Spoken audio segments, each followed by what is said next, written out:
करते हैं। गांव में अगर 4 एसी लग गए और 400 आदमी हमारा एक बल्ब जला जी रहा है मैं वही कहना चाह रहा हूं कि मंत्रियों को, ब्यूरोक्रेट्स को जनता दिखाई नहीं पड़ती है, अपनी सुविधाएं दिखाई पड़ती हैं। अदिति जी, उत्तर प्रदेश के मैं नाम लेना चाह रहा हूं, गवर्नर साहब थे, उन्होंने एक आदेश कर दिया था कि सरकारी कार्यालयों में 5 बजे बाद एसी नहीं चलेगा और संकट हट सकता है, कम हो सकता है, लेकिन अपनी सुविधाओं को कौन काटे। गांव को जरूर एसी दिखाई पड़ गए, माननीय मंत्री जी, गांव में एसी चल रहे हैं, कि इस गांव में जाकर देख लीजिए, एक बल्ब लगाने के पास लोगों के लिए पैसा, लोगों के पास पैसा नहीं है। आप नौबत देखिए कि वो देखना पड़ रहा है कि आम जनता कितनी एसी चला रही है, कितना फ्यूल खर्चा कर रही है, ये संकट के बाद कैसे आ गए। अभी आप समझिए, जो जनसंख्या, अरे क्षमा कीजिए, निर्वाचन का कार्यक्रम शुरू हुआ है, इसमें भी जनगणना में भारतीय जनता पार्टी पूछ रही है कि आपके घर में कितने गैस हैं, कितने चूल्हे हैं,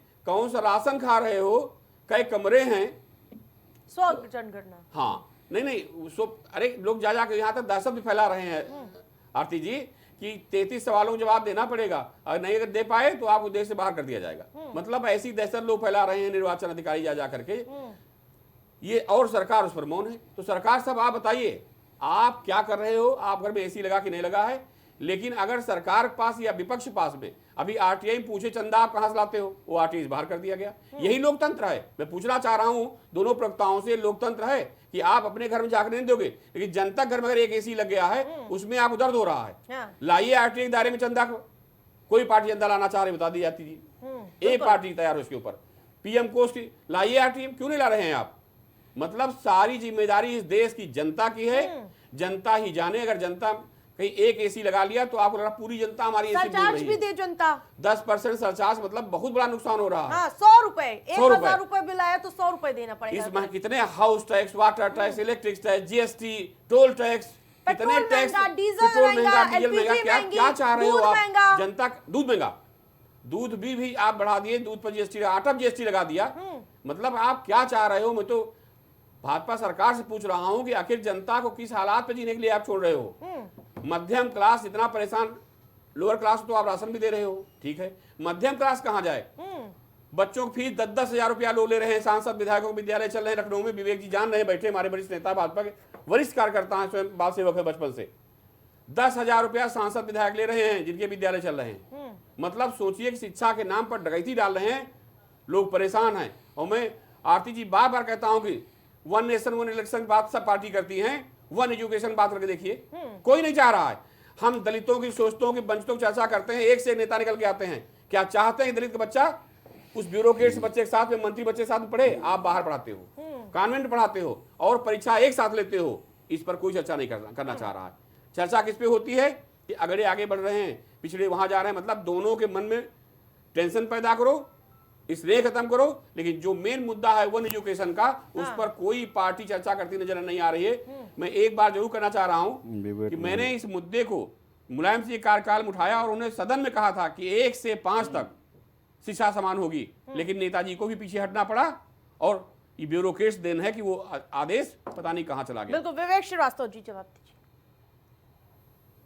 देखिए, जब कोई बात रखी जाती तो प्रवक्ता कहते झूठ बोल रहे हैं, होमवर्क करके खुद नहीं आएंगे, हमें भी क्वेश्चन मार्क में खड़ा करेंगे, पत्रकार को भी क्वेश्चन मार्क में खड़ा करेंगे। सबसे विद्वान यही है।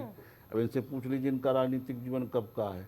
मुलायम सिंह 2003 से 2007 इसका मतलब ये नहीं है कि किसी का राजनीतिक जीवन अगर कम का है तो उसके पास राजनीतिक जानकारी नहीं है। ठीक है, ये कोई मानक नहीं है। ठीक है, 10 साल होने को है आपके सत्ता में, उसकी जानकारी दीजिए आप। बिल्कुल दे रहे हैं। हाँ, 10 साल हमारी सत्ता को होने को है। आज आप देख लीजिए कि आज गांव में बिजली आ रही है, शहरों में बिजली आ रही है। आज कोई शहर इस तरह की स्थिति में नहीं कि हाई कोर्ट को ऑर्डर करना पड़े कि इलाहाबाद कुछ कटौती से बाहर करिए। आप देख लीजिए, आप बहुत दूर मत जाइए, थोड़ा सा दिमाग पे जोर डालिए। 10 साल पहले आपको शहरों में जनरेटर दिन भर गड़गड़ाते नजर आते थे कि नहीं आते थे? आज शहर में कई जनरेटर गड़गड़ा रहा है। दूर मत जाइए, थोड़ा सा दिमाग पे जोर डाल के देख लीजिए। किसी भी बाजार में आप निकलते थे यहाँ से लेके किसी शहर के, जनरेटरों की आवाज से आपका शहर में चलना दूभर था। आज कई जनरेटर गड़गड़ा रहा है। तो हमने परिवर्तन किया है और बिजली शहरों में और गाँवों में सुचारू कर रहे हैं। ठीक है, मैं नहीं कहता कि हमने सब 100% कर दिया है, लेकिन 100% गाँव तक तो बिजली हम ही पहुँचाए हैं भारत की। ये हम ही ने लक्ष्य प्राप्त किया है। 100% गाँव तक बिजली पहुँचाने का। इसके पहले इन लोगों ने कभी सोचा था क्या गाँव तक बिजली पहुँचाने का? आज हर गाँव में प्रॉपर कनेक्शन हो रहे हैं, वहाँ ट्रांसफार्मर बदले गए हैं, क्षमता के अनुरूप ट्रांसफार्मर लगाए जा रहे हैं। आप देख लीजिए कितना काम हुआ उत्तर प्रदेश में। हर घर नल जल जो योजना है, वहाँ की कोई टंकी बिना ट्रांसफार्मर की चलती है क्या? जितनी भी टंकियाँ बन रही सब पे तो ट्रांसफार्मर लग रहे हैं। तो ट्रांसफार्मर तो तभी लगेंगे जब बिजली वहाँ होगी। ठीक है, ये राकेश जी इतनी जवाब बड़ी योजना दीजिए। हम लेके चल रहे ठीक हैं, है। ये इनका क्या बहुत बताएंगे बहुत हम? शालीनता से मैं बहुत शालीनता से इनका जवाब देना चाह रहा हूँ। ये बहुत दिन से राजनीति कर रहे हैं, इनके पास बहुत जानकारी है, हम लोगों के पास तो कम दिन से आए हैं। मैं इनसे ये जानना चाह रहा हूँ, इन्होंने कहा कि जनरेटर कहीं नहीं चल रहा है। अरे भैया, डीजल तो मिल नहीं रहा है वाहनों को, तो जनरेटर में डीजल कहाँ से मिलेगा?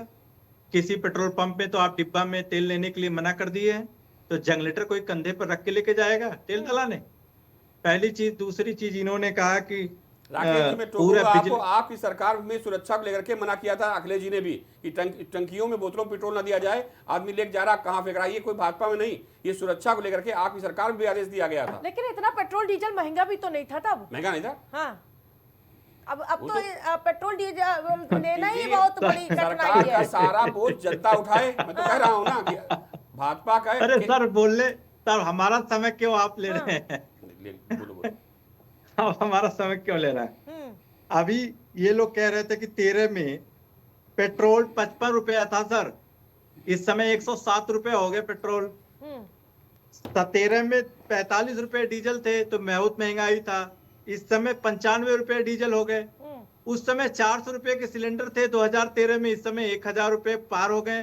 तो अब महंगाई नहीं है, तो अब तो सस्ता ही हो गया। तो ये जो सोना का भी एक है कि प्रधानमंत्री जी भी कह रहे थे सोना ना खरीदिए, किस तरीके से व्यापारी सड़क पर उतरे थे, भाई, लखनऊ से सोना लेके खरीदने के लिए बनारस, पैसा नोएडा, भी हर तो होना जगह। चाहिए ना। तो जेब में पैसा किसके पास है? अभी तो मैं आंकड़ा बताया आपको कि महंगाई वैसे 10%। परेशान है आम जनता। अरे मैं तो आरती जी इसीलिए पहले ही मैंने बताया कि 10% ये आंकड़ा मैंने बताया है। एक अखबार ने आज आंकड़ा भाई छापा राकेश था। जी, सोना 1.5 लाख पहुंच गया है। हाँ। कौन खरीद पाएगा? कौन खरीद सही पाएगा प्रधानमंत्री भाई? कहे आम मत जनता खरीदो। इतने महंगाई से 49,000 परेशान पे है। था। 7 रुपए पेट्रोल देने और आप पड़ेंगे, 1.5 लाख हम कर 2 दिए, रुपए काहे दूध खरीदो? महंगा हो गया, सब चीज डॉक्टर तो बताइए महंगा हो वही, गया। अरे वही सर मैं कहने जा रहा हूँ। हाँ। मैं यही आपकी बात को ही कहने जा रहा था, मगर आप लोगों ने उसको काट दिया तो वो पूरा कर दिया। हाँ। चलिए, ये भी अच्छी बात है।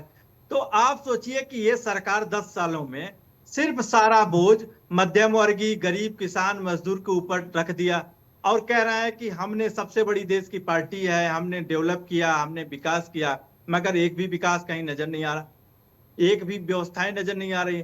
अभी आप देखिए कि इन्होंने जल कल टंकी की बात की है, इनको यही नहीं पता कि किसी गांव के किसी नल में पानी नहीं आ रहा है, क्योंकि टंकी बनी नहीं। जो टंकी बनी वो फट फट के गिर गई, इनके भ्रष्टाचार का वो सह नहीं पाई, और एक भी टंकी नहीं। और इनके ही मंत्री वहां झांसी में बंधक बना लिए, इन्हीं के विधायक ने। तो इनको यही तैयारी नहीं करके आते हैं कि हमारे मंत्री कहाँ बंधक बनाए जा रहे हैं, हमारे मंत्री कहाँ छोड़े जा रहे हैं लखनऊ के कहने पे। तो कहीं टंकी में पानी नहीं है तो आपका जनरेटर और आपका डीजल और आपका मोटर का जरूरत नहीं है, कहीं क्योंकि शहर टंकी है में ही नहीं। जनरेटर मजारों में चल रहा है, कहीं गड़गड़ गड़गड़ आवाज आ रही है। बिल्कुल चल रहा कहाँ है चल रहा सर, बताओ? क्योंकि गर्मी से चलो कोई बताओ, मरेगा कहाँ नहीं। कहाँ चल रहा बताओ? कहाँ नहीं चला? आप लखनऊ में थोड़ा सा आप चल लीजिए। चलो किस शहर में स्टूडियो चल से रहा निकल बता के। दो, किस नहीं लखनऊ आप किस बाजार लखनऊ में से चल रहा थोड़ा है सा जनरेटर निकल के बता दो आप आप। चल लीजिए। लखनऊ जब आपके के पास किस जानकारी नहीं लखनऊ- है नहीं, तो थोड़ा मोबाइल पे ज्यादा आके ज्ञानी यूट्यूब देख विद्वान लीजिए। हैं, आप बताएं। आप बड़े प्राचीन काल के बाबा आदम जमाने के राजनीतिक कार्यकर्ता आप हैं। देखिए, अब यही है। अब आप बताएं कि आप प्राचीन और आदम हम तो जमाने बता की रहे बात हैं कर रहे कि हैं। 10 साल पहले आपके शासन में अखिलेश जी ने चौक में बिजली तार पकड़ा हम था, कह रहे हैं रोड चलिए शो के ठीक दौरान है। नहीं पकड़ा था। मैंने- कदो भी झूठ है, मैंने कदो भी झूठ है। मैं सुन लीजिए, नहीं सुन लीजिए, नहीं सुन पकड़ा लीजिए, था। सुन लीजिए। बहुत नहीं झूठ सुन है, लीजिए, मैं तो कह क्यों रहा नहीं कहते हो? अरे दो सर, दो अरे लड़कों सर, की आप जोड़ी झल्ला जब रहे यहाँ हैं। रोड शो कर रही आप- थी आप तो अखिलेश जी ने झल्ला बिजली रहे तार हैं अपने क्योंकि हाथ आपकी से पकड़ा था कि नाकामी नहीं बता पकड़ा रही था? कहते झूठ है। आपकी नाकामी बता रही है कि आप झल्ला रहे हमारी हैं। नाकामी है ये कि नाकामी बता बेकामी रही है? या बताओ, बिजली की तार अखिलेश जी ने अपने हाथ से पकड़ा था कि चौक में नहीं पकड़ा था? देखिए मैं तो कह कहो रहा हूं झूठ कि है ना आपकी मुझसे, नाकामी- क्यों नहीं बोलते झूठ है? छल्लाहट बता रही है कि बोलो आप- झूठ है। ये छल्लाहट बता रही है कि आपकी नहीं नहीं, नाकामियां। अरे भाई झल्लाहट नहीं, ये आप झल्लाहट बता झूठा रही। बता रहे हो सबको। आप बड़े विद्वान हो, ज्ञानी हो। आप बताओ 10 साल पहले बाजारे जनरेटर की आवाज से गड़गड़ाती थी नहीं गड़गड़ाती थी? आज के जनरेटर गड़गड़ा रहा है। सर सर उस समय 45 रुपया था, अरे 5 50 रुपया था, डीजल था। फ्री मिलता आप था दीजिए डीजल, ना, फ्री मिलता आप था। दीजिए गंगा नदी 45 से लोग रुपया। डब्बा भर के लाते आप थे, दीजिए 45 जनरेटर में रुपया डाल डीजल। देते थे, फ्री आप मिलता डीजल था। दीजिए 45 लेकिन रुपया। जनरेटर चलता आप था क्यों ना, बढ़ा दिए? बिजली नहीं दे पाते थे ना। आप- ये कहो ना बुआ से, क्यों नहीं कहते मुंह से अपने? अरे सर 10 साल आप पहले तो फ्री डीजल किसानों- मिलता था, नदी का पानी भर के अरे लोग आप डाल सुन तो देते थे, लीजिए। यही कहना अरे चाहते हो ना? इतना ना झल्लाइए, नहीं, नाकामी एकदम पे, चला। इतना ना आप झल्लाइए। आप बताओ ना, इतना- 10 साल इतना पहले ना झल्लाइए। आप लोग जो झूठा बता हमको रहे हो पता है। कि किसी प्रवक्ता को, आप जरा अरे- पढ़ के आओ। अरे- 10 साल अरे पहले सर- बाजारे जनरेटर की आवाज से गड़गड़ाती थी कि नहीं गड़गड़ाती थी? कहीं बेचारों की इतना दुकान ना जाना झल्लाइए। दूभर था कि नहीं दूभर था? सुनील अरे जी सर, बैठे सुन वरिष्ठ तो लीजिए। पत्रकार है, जितना आपका राजनीतिक जीवन होगा उससे लंबा उनके पत्रकारिता का जीवन है। राकेश जी नहीं जानते हैं, हमको कोई बात नहीं है। आप उनके पक्ष को आप ना रखिए, मैं उनके नहीं, मैं बहुत उनके बखूबी पक्ष को जानता नहीं हूं। रखता, राकेश जी, ऐसा ना लेकिन हमको नहीं, नहीं, जानना है, किसी हमको को आ आप गया। किसी को आप कह रहे हैं कि किसी के पत्रकार को आप चैलेंज कर देंगे, किसी प्रवक्ता को आप चैलेंज। अरे खुद का अपना दामन देख लो भाई ना। कितना जानते कितना मानते थे वो जान रहे थे, हम जान रहे थे। उठाओ इलाहाबाद के अपने जिला फोन लगाओ 2003 से 4 के 7 के बीच जिला अध्यक्ष को, सर, पूछो कि क्या हुआ था हाईकोर्ट में। जिला अध्यक्ष को लगाओ यही फोन, है आपकी पूछ लो लगा के अपने यहाँ। देख रहे हैं कि किस तरीके से भाजपा के प्रवक्ता बैठ के अपनी नाकामियों पे चिल्ला हम रहे नाकामी, हम हैं। तो पूरा बता रहे हैं दर्शक भाई, देख रहा है। हम तो नहीं, बता रहे हैं कि आप तो दर्शक वैश्विक देख रहे संकट हैं। है, ये समस्या मैं देख रहा हूँ, है, मैं देख रहा हूँ ये कि आपकी स्थितियां हैं, नाकामी आप कर रहे हैं। और खैर आप हम डिफेंस तो भी आपकी कैसे तरह कर झूठा पाएंगे? नहीं बता आपकी रहे सरकार किसी जब को। काम करने में आप फेल तो है। खुद ठीक है, जानते ठीक है, भी रुको, नहीं, होगा, सबको तो झूठा ठीक बता है, समय देंगे। समाप्त हो ये तो रहा है। सत्य मैं बात हमने है। तो बहुत विनम्रता से सुनील जी कहा से कि लूंगी। 10 साल पहले का आप लखनऊ नहीं प्रदेश का कोई नहीं, बाजार नहीं। पे ध्यान डाल के देख लो, सुनील जी, जनरेटर की आवाज से चलना जिस दूभर वजह था। से मैं कह रही हम हूँ तो कि कह क्या रहे हैं कि मैं solution आजादी क्या में है? गड़गड़ा रहा हूं, क्या तो बता दो solution हमें। क्या है? आजादी का इतिहास जनता मुझे नहीं किसे पता है। इस पे पूरी तरह से मैं प्रभावित आजादी ना में हो। था नहीं, तो इसका लगातार मतलब आजादी का महंगाई की इतिहास भी किस्त मुझे जारी नहीं हो 10 साल रहा है। पहले रुकना आप होगा सपा में अभी नहीं थे भाई। क्या? रुकिए, नहीं हमको तो पता नहीं है, 10 क्योंकि साल क्या पहले तरीका समाजवादी है? पार्टी में ये थे क्या क्या? तरीका है? नहीं आए हैं? मैंने कहा है वही ना तो कह रहा रुकना हूँ, है। वही कह रहा हूँ ये बताओ नहीं कि यार, आपके बात पास खत्म ये करो करिए। फिर काहे बात करते हो? इतिहास के दौर में अगर कोई नहीं पैदा हुआ था राकेश तो जी, इसका रुकना मतलब होगा इतिहास 10 साल पता पहले नहीं। आप इसका मतलब समाजवादी पार्टी ने तो अरे कह दो आप हम। झल्लाइए ना, कह दो आप भाई, मत तुम कहाँ झल्लाइए, झल्ला आप रहे ना हो? झल्लाइए। रुकिए, आप रुकिए, कहो कि आपकी 10 साल सरकार पहले आप नाकाम है, ये बात समाजवादी सब पार्टी जानते में ही हैं, थे, तो आप बात ना खत्म झल्लाइए। करो। ठीक है, ठीक झूठा है, को बता सुनील दो जी, सुनील किसी जी, को। समय का जी, सुनील अरे जी, सर आप ठीक है, झल्लाइए मत। रुकिए, मैं रुकिए, जानते रुकिए, हैं कि आप राकेश जी, आप रुकना नहीं होगा। जानते तो अपनी अज्ञानता बताओ, करा दीजिए। दूसरे को झूठा तो ना बताओ क्या भाई। तरीका है ये? अरे सुनिए, भाई आप राकेश। क्यों उनके चक्कर में पड़े? आप अपनी सरकार की सुनील जी, विशेषताएं हमने तो बताइए, बताया। नाकामियां बताइए। हम तो अपना ही बता रहे हैं, क्या आप नहीं झल्ला बता रहे रहे हैं। आप झल्लाइए क्या मत, कहते आप हैं? झल्लाइए हम मत। झल्ला इस रहे प्रकार से हैं। solution हम क्या आपकी होगा? झूठा एक के बाद एक बताने में महंगाई की दुखी है। किस्त जारी हो बड़ा रही है। निवेदन साथ कह रहा हूँ अरे सर कि राजनेताओं को गरीब तब याद आता है जब चुनाव आता है। हाँ, यहाँ की जनता कीड़े मकोड़े है, लोग दुर्घटना में मरते, 1 लाख 2 लाख 3 लाख रुपया दिया जाता है। और उसके बाद मैं बड़ा निवेदन साथ करना चाह रहा हूँ कि सरकार, जनता खून पी रही है। इस महंगाई से, भ्रष्टाचार से उत्तर प्रदेश जनता बहुत त्रस्त है। 27 में इसका रिजल्ट सामने आएगा कि उत्तर प्रदेश में क्या हो रहा है। और चूंकि वहां आदरणीय हमारे शर्मा जी बैठे हैं, मैं पहले भी कह चुका हूं कि ब्यूरोक्रेट्स के हृदय में दया नहीं होती है। वो ऐसी पैदा होता है, उसको क्या मालूम गर्मी धूप कैसी होती है। आज किसानों की हालत देख लीजिए, किसान हमारा तपती हुई धूप में आजकल घूम रहा है। और किसान भवन देख लीजिए, मंडी पूरा एसी चमका रहा है। जितने गन्ना भवन देख लीजिए, कृषि भवन देख लीजिए, पूरे एसी में घूम रहे हैं अफसर। लेकिन वो किसान बेचारा आज भी तपती हुई धूप में खेतों में काम करने के लिए मजबूर है। जनता परेशान है। अब बिजली 10% मतलब बहुत हुआ, थोड़ा नहीं हुआ है। मीडियम क्लास तो वैसे ही तबाह है और 10% सरचार्ज आपने लगा दिया। मैं तो बार बार कहता हूं कि सरकारी ऑफिसों में बिजली कम कटौती कीजिए, अभी कोटा बराबर हो जाएगा। वहां हर जगह एसी, बाथरूम तक एसी लगे हुए, क्या जरूरत है उनके लिए? गरीब जनता के लिए नहीं, जो गांव में रह रहा है, शहर में रह रहा है, एक घंटे के लिए बत्ती ले तरस रहा है। ये व्यवस्था होनी चाहिए। और पूर्व में कह चुका हूं कि गवर्नर साहब ने आदेश कर दिया था 5 बजे बाद एसी नहीं चलेंगे। और अगर ये व्यवस्था लागू हो जाए आरती जी, तो बिजली संकट खत्म हो जाएगा। राकेश सर जी 10 सेकंड में जल्दी से। मैं सुनील सर का बहुत सम्मान हृदय से करता हूं और उन्होंने बहुत सही बात को कहा कि किसानों के 10 किलो जो है टेनी मार दिया इन्होंने। जो 50 केजी का जो बोरी आता था खाद की, उन्होंने वहां कटौती कर दिया। और इन्होंने बिजली का जो भार बढ़ाया, उससे किसान भी परेशान है, मध्यम वर्गीय परेशान है। और सर ने सही बात को कहा कि कृषि भवन और जितने भी किसी मंडी और बाजार में तमाम एसी लगाए हैं और तमाम बिजली नजायज वहां खपत कर रहे हैं, क्योंकि वहां आला अफसर बैठे हैं इनके, और आला अफसर को गर्मी जरा से भी बर्दाश्त नहीं है। तो ये वहां कटौती करके और अपनी नाकामियों को स्वीकार करते हुए अगर ये चश्मा उतार के देश के और गरीब गुरबों का अगर देखे तो समझ में इनको आएगा कि नहीं, बिजली से कितने लोगों पे क्या है और महंगाई पे कितने लोगों पे बोझ पड़ रहा है, कितने लोग सुसाइड कर रहे हैं, आत्महत्या कर रहे हैं। उत्तर प्रदेश में लगातार खबरें आ रही हैं कि लोग आर्थिक तंगी के कारण लगातार उत्तर प्रदेश में सुसाइड किया जा रहा है। अभी बरेली में सुसाइड कर लिया किसान 3 बच्चों के साथ। तो मैं चाहता हूं कि विवेक जी उस पर भी ध्यान रखें और अपनी सरकार को बताएं। समय कम है राकेश जी। विवेक जी 10 सेकंड में। देखिए आरती जी, सरकार शहरों में 24 घंटे बिजली, ग्रामीण क्षेत्रों में 18 घंटे बिजली देने के लिए प्रतिबद्ध है और लगातार सप्लाई जारी रहे इसके लिए काम कर रही है। ये वो सरकारें नहीं है कि जो 4 जिले में बिजली देकर के 5वां जिला हाई कोर्ट के आदेश पर बिजली देती थी और बाकी पूरा प्रदेश अंधेरे में डूबा रहता था। कब बिजली आएगी कब जाएगी कोई किसी को पता नहीं रहता था। आप अरे आगे बताइए सर, क्यों एक ही बात को रिपीट कर रहे हैं? क्यों परेशान होते हो? जरा सा पिछला बता देता हूँ, विचलित क्यों हो जाते हो? सुनने का आदत डालो भाई। जो कर्म अरे हम तो सर स्वीकार कर रहे हैं। नहीं हम स्वीकार कर रहे हैं सर, तो बिल्कुल हम स्वीकार कर लिए सर, ठीक है। अब सारा प्रदेश जान रहा है कि आप नाकाम है बिजली समय में। आरती जी, किसी बाजार में चले जाइए आप, ध्वनि प्रदूषण से कान में रुई ठूसने मजबूर हो जाते थे। ठीक है, वो तो ठीक है। महंगाई की एक और किस्त नहीं आएगी, ये बड़ा सवाल है, क्योंकि हर दिन एक ना एक किस्त आ जा रही है। कभी पेट्रोल, कभी दूध, कभी एलपीजी, कभी गैस। अभी गैस नहीं आया है भले ही। नहीं देखिए जिस तरह से वैश्विक संकट है डीजल पेट्रोल गैस को लेकर के, उस तरीके से अगर देखा जाए तो भारत सरकार ने बहुत मजबूती से मूल्यों पर नियंत्रण स्थापित कर रखा है। हमारे पड़ोसी देश जहाँ का हंगर इंडेक्स और तमाम सूचकांक बताते, हमारे विपक्ष के लोग थकते नहीं थे, वहाँ 400 रुपये डीजल पेट्रोल चल रहा है, 403 रुपये 78 पैसे। अरे सर आप क्यों जा रहे हैं बांग्लादेश से श्रीलंका? भाई अरे आप बांग्लादेश का हंगर इंडेक्स बताते थे, आज हम बता रहे हो तो पेट में दर्द हो रहा है। सुनने की भी आदत डालो मेरे भाई। आप भारत की तुलना बांग्लादेश से करेंगे, क्यों नहीं बताते? श्रीलंका से करेंगे? अरे भाई क्यों नहीं करेंगे? पाकिस्तान से करने जा रहे हैं? क्यों नहीं करेंगे? आप छोटे-छोटे जो समूह द्वीप है उससे आप भारत की तुलना करने जा रहे हैं। बताते हो तो भारत की जरा ये बता दीजिए कि भारत की रुपया और डॉलर के मुकाबले क्या है, पाकिस्तान का क्या है, ये भी बता दीजिए जरा। नहीं आप बता दीजिए। आप जो नहीं बता दीजिए ना, जब आप तुलना कर रहे हैं बताइए। भारत आज पूरा विश्व संकट में है, सबको मालूम है। छोटे देशों से आप तुलना कर रहे हैं भारत की प्रतिभा को, पूरी दुनिया भारत की प्रतिभा को, भारत की अखंडता को संकट आप छोटे देशों से आप तुलना कर रहे हैं। अभी राकेश जी समय कम है, जल्दी से जवाब। तो तब आपको दिक्कत नहीं है। और आज अगर हम सब कुछ देते हुए, बिजली व्यवस्था बहाल रखते हुए, सब कुछ सुरक्षित करते हुए अगर सरचार्ज बढ़ा रहे तो आपको दिक्कत हो रही है।